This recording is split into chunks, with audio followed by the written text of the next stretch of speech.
Hello, hello, hello. Hi, everybody. Welcome to another show, another Thursday. In case you guys aren't aware, I do these shows every Thursday at 3 p.m. Pacific and 6 p.m. Eastern.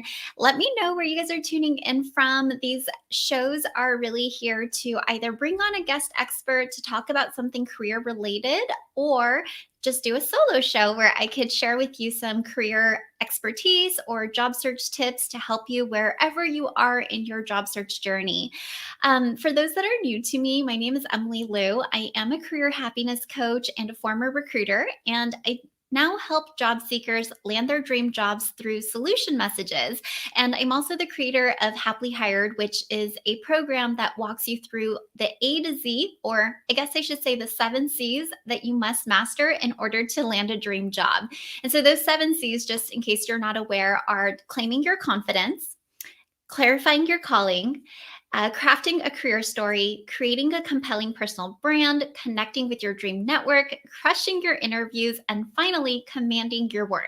And if you have these 7 C's in place, you will become happily hired. I am so fortunate to have now helped, I want to say, over thousands of job seekers at this stage land their dream jobs. And it is such an honor and pleasure. And today on this show, I wanted to talk to you guys about 3 tips on becoming a no-brainer hire. So if you guys have thought, how do I get experience without all of the experience? I have this deep desire to make a career pivot, but nobody is hiring me. You're going to love today's story because I recently hired a copywriter, and I want to just share with you through a recruiter's lens, as well as a business owner's lens and a hiring manager's lens, what made this candidate so successful and what allowed them to stand out, get visible, and ultimately get hired, even though they aren't a traditional candidate. And I'm going to talk all about what really happens when it comes down to hiring, because oftentimes we see these job descriptions and we get so intimidated by them. And then we decide, okay, maybe I'm not ready, or maybe I don't fit all of these description requirements. And so I'm not even going to try. And so I want to just dispel any disbelief out there that in order to land a dream job, you have to have all of the experience, or you have to look a certain way. Because let me tell you, as most hiring managers and recruiters can probably vouch for this, not every single job out there is even not every single job description out there is even close to the type of person they ultimately hire for the role. And I'm going to talk to you guys more about that in a bit. So really quick, welcome everybody. I see we have Cassie, Nicole, Pooja, Samantha, Gabemi. I hope I pronounced that correctly. Awesome. We have people in the US and Sydney, Australia. Thanks for tuning in. So excited to talk about today's topic again, which is going to be over how to stand out as a no-brainer hire. And so in order to really understand this, I have to take you guys to the backstory of the recent hire that I just made in my company. So for a long time, I've been wanting to hire a copywriter / a digital media specialist or social media manager. And ultimately, I was really looking for somebody who knew how to copywrite, which, if you guys are not aware, copywriting is like a very, very specialized skill set. It's basically being able to write for conversions. And at the same time, I wanted this person to be able to help me with all of my social media platform channels. You guys can see over here, there's like a ton of social media channels that I'm on. And so I wanted them to be able to repurpose content and just be able to really speak in my voice and my tone, and also understand job searching so that they can create content that makes sense, right? Because for a long time, for the past 5 years, I've been doing all of this. And, it's just so great to have somebody who can help me with my messaging and making sure that I'm being consistent across all of these boards. So as I wrote inside of my newsletter, one of the things that we don't realize, I think, as job seekers is that The company's number one challenge, typically across the board, is that they don't have the right talent. And that's because sourcing the right talent, finding the right person to fit a role is so challenging. And I want every single job seeker to understand and realize this, because I think as job seekers, we often get intimidated because we think there's one job and then there's like 300 to 500, maybe even thousands of applicants that we're competing against. And so we might feel like we don't have something special to offer, right? Because doesn't the company just have all of these resumes, and don't they have their selection of candidates to choose from? But I'm going to tell you, being a recruiter for the past 7 years and now a career coach for the past 5 years, so over a decade of experience in the HR recruiting career coaching world, it is challenging to find the right talent in the right place. So never undermine what it is that you have to offer and what skills you bring to the table. That's what I want to share, because again, if it were that easy, companies would not be paying 20% finder's fees to staffing agencies and headhunters, right? They wouldn't need those services because here they have like their pick of candidates. It's just not the case. Finding candidates, to like qualified candidates, top candidates, is a challenge. It is the number one pain point in so many companies. So for those that are not aware, in my programs, I teach people how to build out a personal brand and then how to send out solution messages, regardless if a job posting is there, whether or not you think that company is hiring. It doesn't matter. If that's your dream company, you need to make yourself visible. You need to make yourself seen, because you want to be able to snag one of those positions before they become available. And I'm going to tell you, it works. I have so many clients who have not even seen a job posting. They just send a message and they start talking to the company, and then they open up a role for them. Or when that role does become available, they reach out to that candidate or that job seeker. So as a business owner, I have not ever received a solution message from any potential candidate.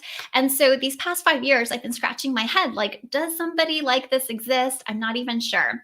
Well, recently, as of like 2 weeks ago, I posted a job on Indeed because I was like, I guess like this is the only way to find somebody who could potentially do my job, the job that I want help with. So I posted a job description, again, a copywriter that can also do social media. I had all of these like nice to haves, like my wish list, if you will. And at the very end of my job description, I posted a very specific instruction. I said, if you're interested in this role, please attach a cover letter and share in one paragraph why you want to work with Cultivite. And then I specifically said, if you do not fill out, or if you do not follow these instructions, your application will be disregarded. So I posted the job description, and in the first 24 hours, I kid you not, I received over 50 applications, 50. And then I looked through all of them, and of those 50, 2 people had a cover letter. One of the cover letters was very generic, very cookie cutter, didn't even address me by my name or my company's name. And then the one cover letter that actually spoke to why they wanted to work with me, I could tell they did research. They looked at my company's website. They looked at my social media. They knew what it is that I was offering and doing, and they really catered towards that. So that was really interesting, right? It's like 50 resumes and applications, 2 people who sent a cover letter in, and 1 person who actually followed instructions, 1 out of 50. So I want you guys to know this, because I feel like a lot of job seekers feel like they're job searching smart, right? I like applied online. I put in 3 applications today. I should pat myself on the back, right? It's such a productive day. But if you guys aren't really taking the time to put in a quality application, that time, while it feels productive, is actually time misspent. You could actually go for like fewer applications and quality versus the quantity. I think a lot of people are playing the numbers game, right? And get better results and move forth a lot quicker. And for me, I work with a lot of job seekers who need help with their job search, but being on this other side and seeing what's happening, what other companies are receiving, it's very clear that a lot of people don't know how to job search effectively. So, anyways, I want to share that because if you're like nodding your head, like, yeah, guilty, that's me. I've just been spraying and praying and mass applying. I'm just sharing this with you from a very gentle, loving place. Like, I want you to just take a step back, right? Because sometimes when you take a step back, you can actually move forward a lot quicker. So, anyways, this candidate, I was kind of like at first, like, I just need to go through the referral channels. I need to start asking for referrals. But this person really caught my eye. And so I brought them in to interview. And I'm happy to announce that I hired her. I extended an offer. Like, I could not like keep my cool. I'm like not good. I have no poker face. We did a Zoom interview and I was like, I need you. I would like to hire you. Would you like to get started? And she said yes. So she started on Monday. I gave her her first assignments and she's knocked them out of the park, like completely crushed it. And it just like confirmed that she has so much potential. And I want to talk about that because a lot of times when we're interviewing candidates, we're not necessarily looking for, again, the person who can check all of the boxes. We're looking for that person with potential. Does this person have the potential to learn and grow? Does this person have the potential to do a really great job under the right training and the management and guidance and leadership, right? And it was very clear when I spoke with her that the answer was yes. So I'm going to talk to you guys really quick about what she did that really helped her stand out. So the first thing, again, is that she really customized her message. Even if I didn't ask for a cover letter, I would expect, her resume or her LinkedIn profile or the email that she sends. For those of you in my Happily Hired program, it's called the solution message. Your solution message is catered towards that organization and why you want to fill the role and why you can do a great job at it. So, before I dig in, I also need to explain her background. She's not a traditional candidate. She's not a copywriter in like training. She has never done social media for an organization. Her background is really interesting, actually. She used to be a former doctor who decided that that was no longer the path for her. So she herself understands my audience because she made a bold, courageous decision to leave becoming a doctor, leave her doctor track to then becoming a writer. And so the past 2 years, she's been pitching herself. She's been sending out like her pitch to publications to see if she could get any type of writing sample in her portfolio. So she actually had a sample portfolio to show me. And as far as social media, she didn't really have that experience, but she was able to talk to me and articulate more about social media. So I wanted to share her background because in her cover letter, it wasn't like she was this traditional candidate, but the fact that she took the time to like explain what it is that I did and really connected with my mission and customized her message to that, I was like, okay, I need to at the very least, speak with her and see if she's a potential fit from a skill set perspective, because it was very clear that she, again, was hungry for this position. She actually took the time out of the other 49 candidates that I was comparing her against. So whether it's a cover letter, you guys know, like I'm not a big fan of cover letters. Actually, funny enough, I don't even offer cover letter like training inside of my Happily Hired program. I do have a cover letter template that's out there in my free resource library. But to me, like cover letters are not really necessary or move the needle unless the job description specifically asks for one. And I know just from being a recruiter for so long that most people are not going to write a cover letter. So one, I was using it to weed out mass applicants, which it did. But two, because this position is so writing heavy, I wanted to see a writing sample. So that's specifically why I asked for a cover letter in mine. But if you guys just use like the cover letter sample template that I offer for free, like you guys should be able to bang it out quickly. And I was like thinking in my head, oh my gosh, so many people need this. The 49 people need this.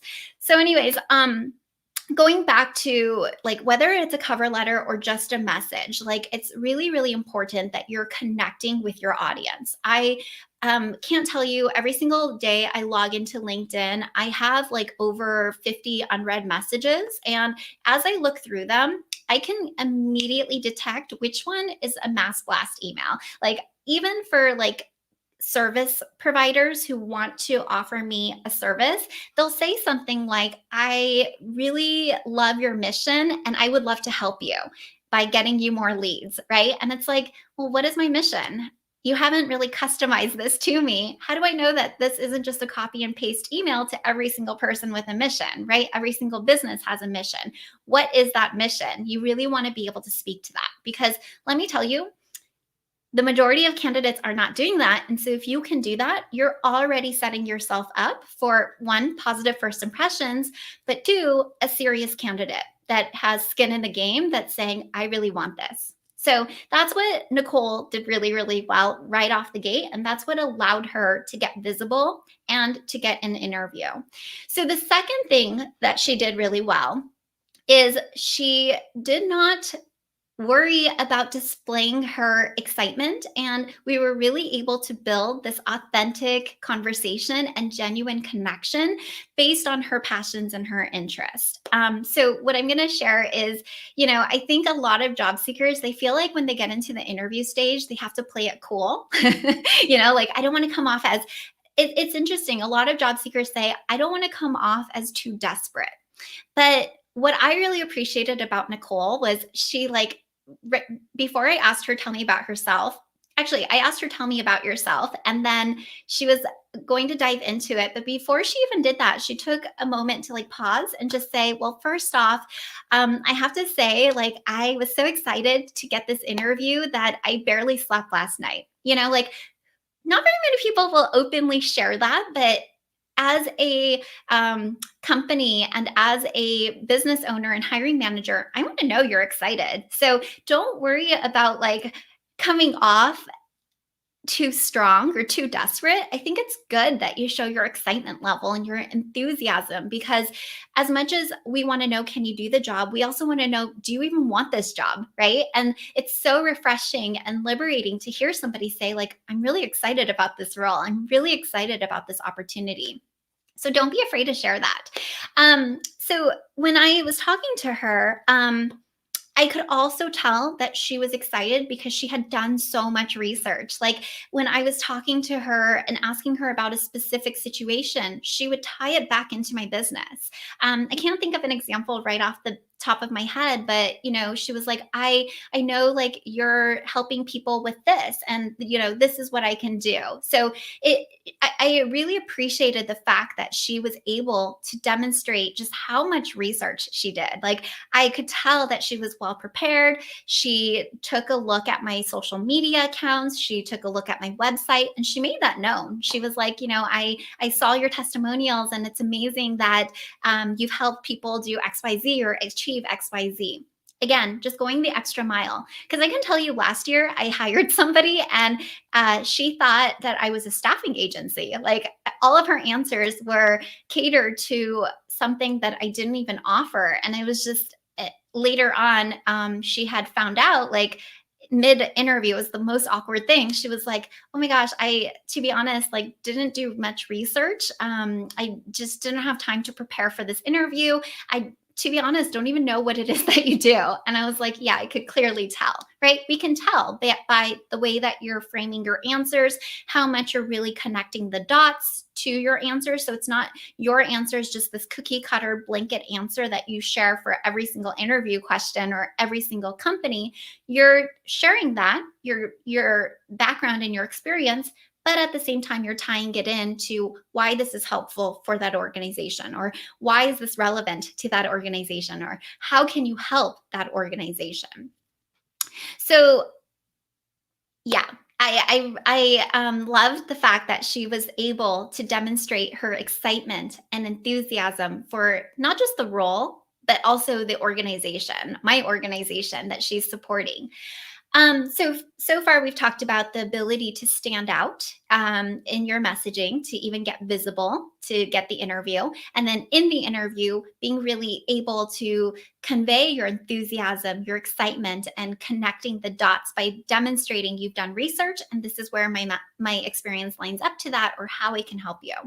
Now, the third thing is I asked her about her previous experiences, and again, she didn't have all of the experience, but I could tell that she had the potential. And what I mean by this is, in one of the questions I asked her, I asked her, do you have experience with managing social media, or have you ever posted on these different social media platforms? And her answer was, to be honest, I haven't. However, I looked at your social media, your Instagram, and through analyzing it, I could tell that the videos performed much better. And so I would love to help you create more videos. And then she went on to share her familiarity with the different social media platforms and what she was doing to learn about them. She was taking a course or taking this training or learning. And it was very evident that she was investing in herself, not just money, but also time and energy to try to learn these things. And again, as much as in my mind, I was thinking, I want this type of person. After speaking with her, I was like, in my mind, yes, I could train her to do these things. She's smart, she's capable, she's driven, she's hungry. Like, I can teach her these things. What we can't necessarily teach is the drive, the hunger, the motivation, the passion, right? So I really appreciated the fact that she was somebody who truly wanted this job. I could tell it's not just a bridge job, it's not just a gap job until she finds something better. It's a job that she was really genuinely interested in, and she wants to learn and grow in. And actually, as a hiring manager, I never want to bring in somebody unless it's like a contract position, they're coming in, they're filling an immediate need, somebody's on maternity leave, or we just have this gap, we need to hire somebody who can hit the ground running day one. I would never hire somebody into a role that can do that, because one, I know they're going to be bored. They're going to be demanding and asking for like higher comp, or asking for a raise or promotion on month one.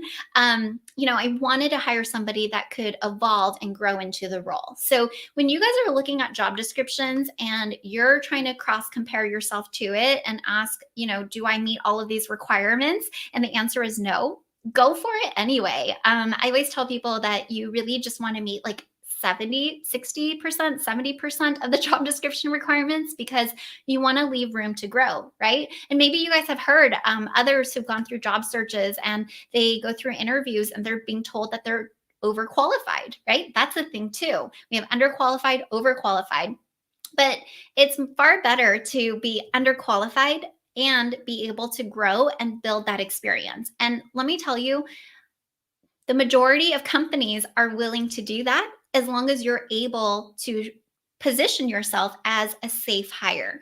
We're not looking for the best hire, we're looking for the safest hire. Who shows potential, who shows commitment, who shows excitement and enthusiasm, right?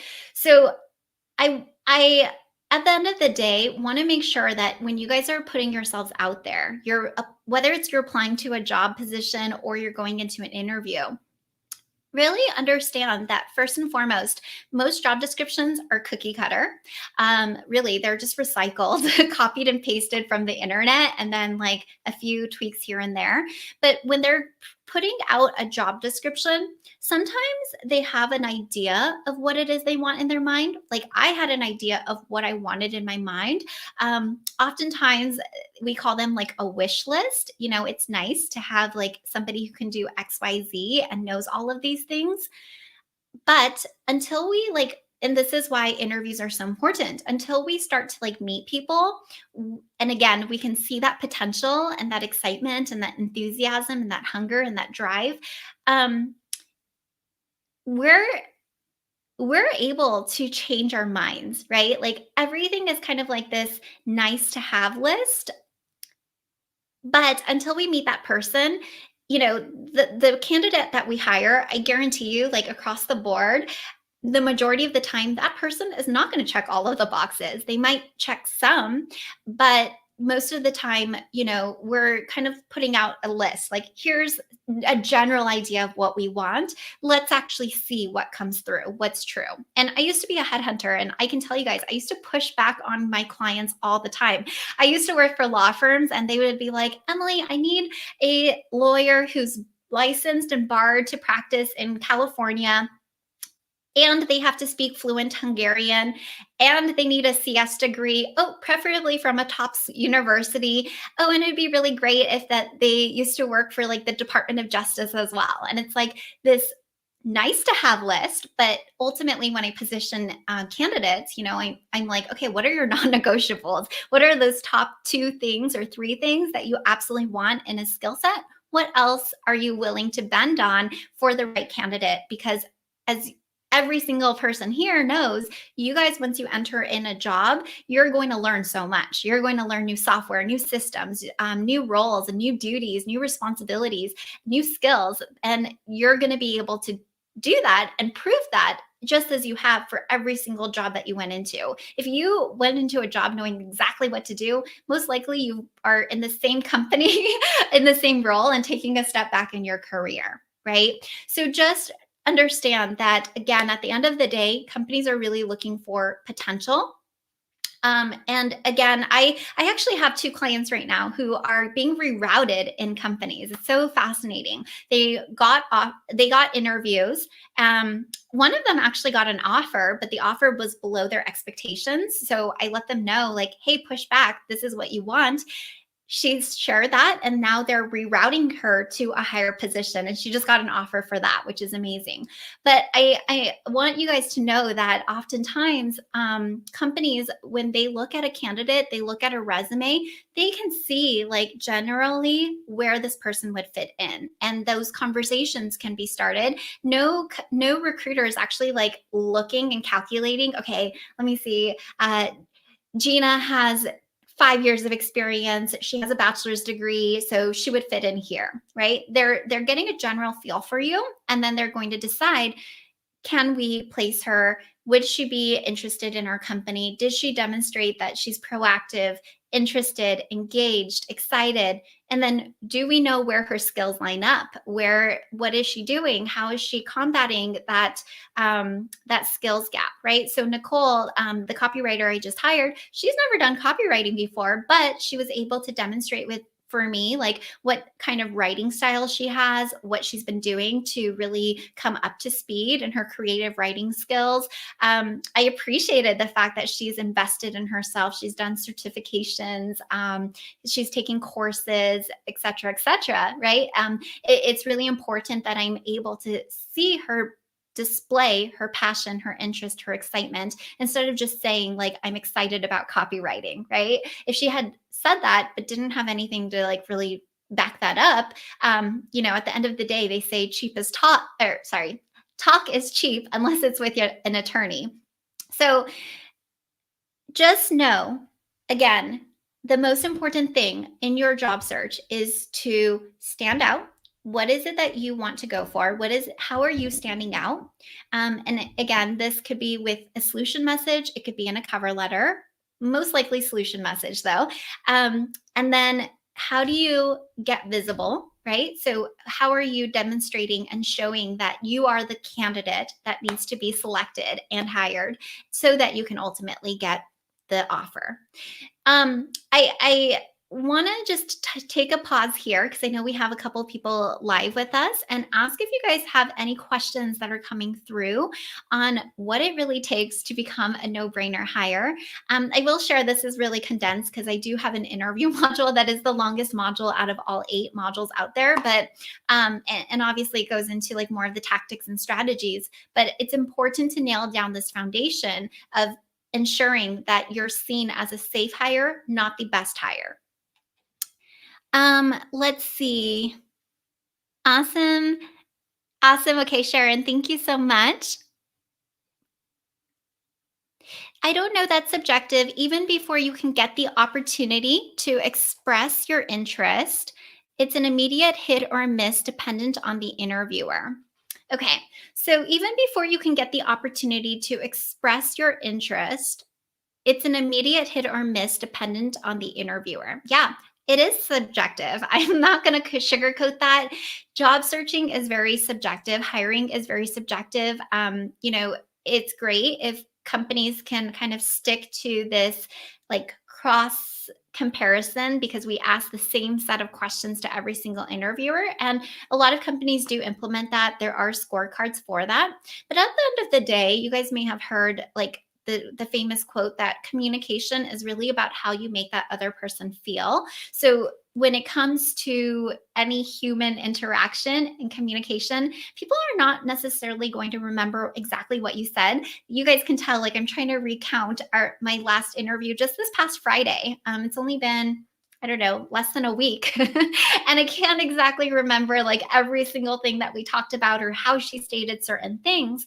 But I do remember how I felt on that interview. And I felt really excited and really connected. And I felt like this person had a lot of potential, had a lot of room to grow while also bringing a lot to the table. And it was just a really great, like, synergistic partnership. So, yeah, I wanted to share all of that. I'm noticing we're at the top of the 30-minute mark. Let me just double check. We have one more question. So, Danielle, how do you suggest reaching out to people on LinkedIn once we've applied for a position if it doesn't say who is the recruiter or HR manager?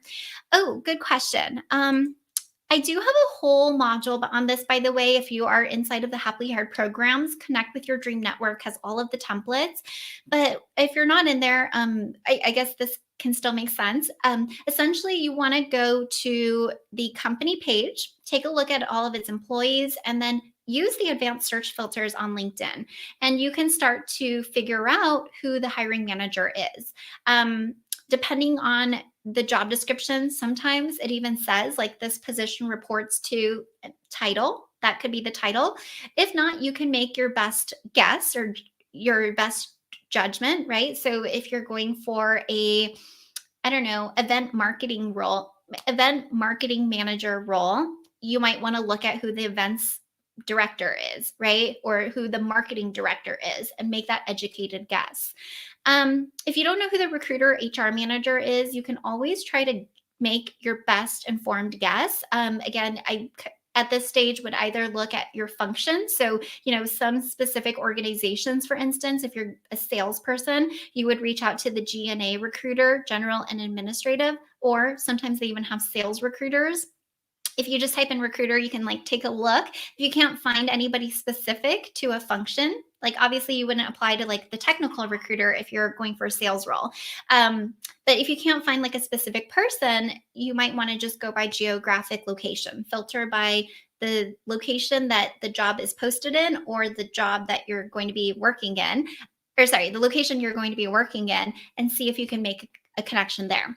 I used to work for a Fortune 100 company. We had about 13 recruiters, and I can tell you, I got a lot of messages from people that were applying to requisitions and positions not in my scope, but I would just simply forward their message on. I'd be like, "Hey, Mary, I think this message is for you. Hey, Mary, got this message, not sure if you're interested, follow up if you're interested," right? And same thing, they would ping pong positions to me, like, "Hey, Emily, here's an engineer." Okay, great. Like, let me see if this person's a fit. So hopefully that answered your question, Danielle. Let's see. What do you do when a recruiter tells you the salary can't be negotiated before the interview? Okay, so in my Command Your Worth module, I talk all about this and how to set yourself up so that when you do get an offer, you can still negotiate. At this stage, it's hard to answer this. If they're asking you for your number, I would deflect and not give them that number. I would wait until you get the offer and then be able to share. And once you're that final candidate, by the way, you have negotiation power. They've decided you're the best candidate. We want you. And once you take a look at the total compensation package, you can see what else you want to come back in with, what the market rate salary data reports are, what the what your previous experience is, how does that line up, and you can ask for more. And I always tell people it's not just about the base salary. You can negotiate a lot of other things, whether it's sign-on bonuses, performance bonuses, RSUs, stock options, vacation days, as well as non-monetary rewards too. Like what's important to you, tuition reimbursement, et cetera, et cetera. Okay, let me just do one more. So you mentioned to not worry if you don't meet all of the requirements, but I often feel that if I apply anyway, it will seem that I didn't read the requirements and follow instructions, so to speak. So this is a really great point.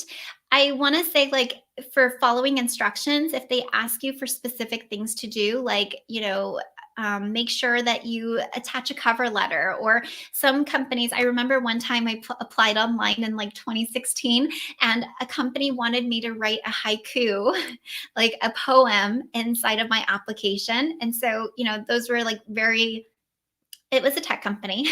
Those are very specific instructions. And so I followed that. But in terms of, here's our wish list, and you positioning yourself for that, just because you don't meet like all of their requirements doesn't mean that you're not following instructions. So that's number one. But number two, if you don't meet all of the requirements, like you're not a traditional candidate, your best bet is to send a solution message and or network your way in to that organization, because you're not a traditional candidate.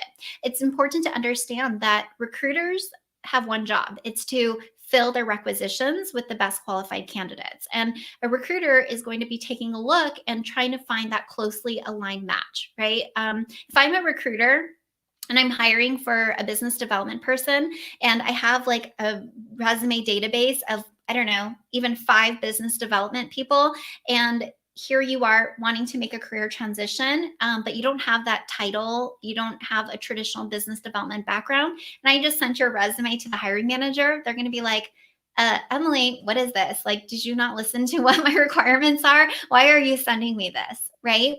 And so that's why it's important for you career transitioners out there to have a strategy. How are you personally branding yourself to be as close of a fit as possible to what it is they're looking for? And how are you getting visible past the gatekeepers, the recruiters, again, whose sole job is to find the best qualified match, and go directly to the hiring manager and see how you can position yourself for that interview. So hopefully that makes sense. Let's see here. Cool. Hi from Iran. Hosea, nice to see you. Awesome. So that's what I wanted to share with you guys today. If you enjoyed this, I hope that you tune in next Thursday at 3 p.m. Pacific. I'm going to do these every week as much as possible. And next week, I'm going to be talking about the 3 LinkedIn mistakes that I see so many job seekers make that are so easily avoidable. And so I want to just make sure that you guys, as you are putting yourselves out there, right, you are making sure that you're placing the best positive first impression and you're avoiding these mistakes. So that's next Thursday. And if you guys ever want more career advice, inspiration, tips, etc., feel free to follow me on these channels here. I'm pretty much Cultivate everywhere, unless it's YouTube, which is Cultivate Your Career. And then speaking of Cultivate Your Career, if you guys want help with your job search strategy, you want to learn what the 7 C's are in more depth, you want to learn more about the solution message and my philosophy, definitely sign up for the free masterclass training. It's cultivateyourcareer.com/training. So cultivateyourcareer.com/training. And there's a free 60-minute training that walks you through my entire strategy on how to stand out, how to get visible, and how to ultimately get happily hired. Cool. Well, have a great day, everybody. This is so much fun, and I'll talk to you guys later. Bye.